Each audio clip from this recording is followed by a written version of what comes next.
আসেন আজকে দুপুরের খাবারটা আপনাদের সাথে শেয়ার করি।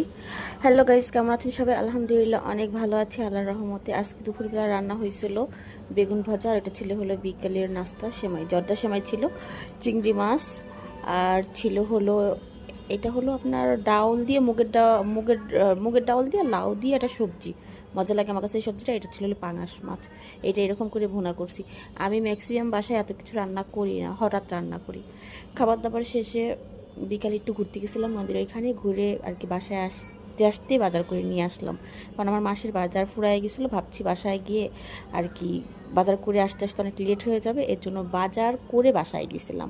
আর অনেকক্ষণ ঘুরছি, ওয়েদারটা অনেক সুন্দর ছিল মাশাল্লাহ। অবশেষে বাজার নিয়ে চলে আসলাম বাসায় এসে বাজারগুলো উঠাচ্ছিলাম। সবই আমার মনের মতো বাজার করছি, আমি যখনই বাজার করি আমার মনের মতোই করি। ক্যাপসিকাম দিলাম এখানে, মাঝে মধ্যে আপনার পিৎজা বা অন্য সব খাবারের ভিতরে আমার দিতে হয়, এগুলো লাগে আর কি।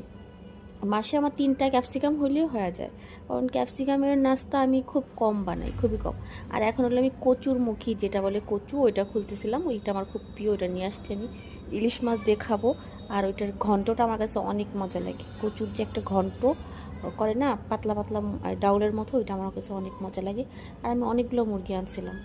লাস্টে সন্ধ্যার পরে আমি চলে গেছিলাম পিৎজা বানাইতে, একটা পিৎজা বানাইলাম। পিৎজা বানানোর পরে সবাই মিলে পিৎজা খাইতেছিলাম, কারণ ওরা বায়না করতেছিল পিৎজা কিনে আনো।